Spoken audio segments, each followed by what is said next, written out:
ഇന്നലെ എനിക്ക് കപ്പ് കിട്ടിയ സമയത്ത് ഇവന്റെ മുഖത്ത് ഒരു എക്സ്പ്രഷൻ ഉണ്ടായിരുന്നില്ല. എക്സ്പ്രഷൻ ഉണ്ടായിരുന്നത് ആരുടെ മുഖത്തൊക്കെയാണെന്ന് ഞാൻ കണ്ടു. അതെന്താണോ താനൊരു അർത്ഥം വെച്ച് സംസാരിക്കണേ? അതൊരു കുരുക്കാണല്ലോ. ഇതെന്നെ ഉദ്ദേശിച്ചാണ്, എന്നെ തന്നെ ഉദ്ദേശിച്ചാണ്, എന്നെ മാത്രം ഉദ്ദേശിച്ചാണ്. സംശയം ഉണ്ടോ? എങ്കിലും പറ്റുന്നു, ഹഗ് ചെയ്യാൻ പറ്റിയിട്ടുണ്ട്. വിനറായിൽ ഒരുപാട് സന്തോഷം.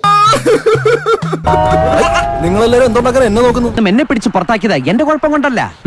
എന്റെ പ്രിൻസിപ്പൾസുമായി അവിടുത്തെ പ്രിൻസിപ്പാൾസിന് ഒത്തുപോകാൻ പറ്റുന്നില്ല എന്നുള്ളതാണ് അവരുടെ പ്രോബ്ലം. എല്ലാവർക്കും നമസ്കാരം. നമസ്കാരം. എനിക്ക് മുഖം നോക്കാതെ നിങ്ങളോട് കുറച്ച് സംസാരിക്കാനുണ്ട്. ബിഗ് ബോസ് സീസൺ 7 കപ്പ് വാങ്ങിക്കൊടുത്ത PR വിനു സാറിനും ടീമുകൾക്കും എന്റെ അഭിനന്ദനങ്ങൾ. അയ്യോ അതൊന്നും വേണ്ട. എന്താ എന്റെ ഈ സംസാരത്തിലൊരു ദേഷ്യം പോലെ? സൂര്യ നിനക്ക് തോന്നിയില്ലേ? യേശുക്രിസ്തുവിനെ തള്ളി പറഞ്ഞ പോലെ ഒരു അവജ്ഞയും പുച്ചു തോന്നി. പിന്നെ ബിഗ് ബോസ് ഹൗസിന്റെ ഉള്ളിൽ ഞാൻ കയറിയതിനു ശേഷം 3-ാമത്തെ ദിവസം ഞാൻ അറിയാതെ എന്റെ അച്ഛന്റെ കയ്യിൽ നിന്ന് 1.5 ലക്ഷം രൂപ വാങ്ങിച്ച് സോഷ്യൽ മീഡിയയിൽ എനിക്ക് എന്തോ വലിയ റീച്ചൊക്കെ ഉണ്ടാക്കി തരാമെന്ന് പറഞ്ഞ് PR പണി എടുക്കാമെന്ന് പറഞ്ഞിട്ട് വിനുസാറ് PN പണിയാണ് തന്നത്. എന്നെ കൊണ്ട് ഇതൊക്കെയല്ലേ പറ്റുള്ളൂ. എനിക്കിവിടെ പേരുത്തങ്ങോട്ട് വരും. എന്റെ കയ്യിലെങ്ങാനും ഇപ്പൊ കിട്ടിയാണ്ടല്ലോ സാഗറേ.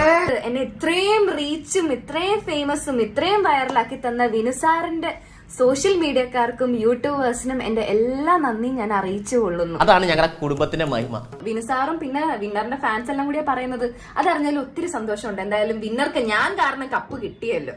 കണ്ണീര് തുടച്ചിട്ട് കുറച്ചുകൂടി വിശ്വസിക്കാൻ തോന്നുന്നു. പിന്നെ അഖിൽ മാരാറിനോട്, മാരാര കൊട്ടിയാൽ മാക്രി അറിയുമായിരിക്കും, പക്ഷെ അഡ്വക്കേറ്റ് ശൈത്യക്ക് അറിയത്തില്ല. അത് ശരിയാ.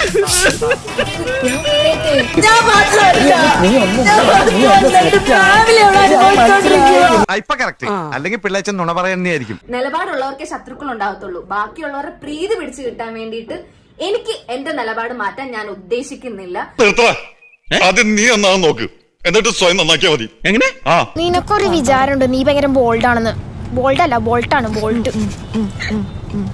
അപ്പൊ എന്തായാലും എന്നെ ഇത്രയും വൈറലാക്കി തന്ന എല്ലാവർക്കും ഒരിക്കൽ കൂടി നന്ദി പറഞ്ഞുകൊണ്ട് ഞാൻ നിർത്തുന്നു. Thank you so much.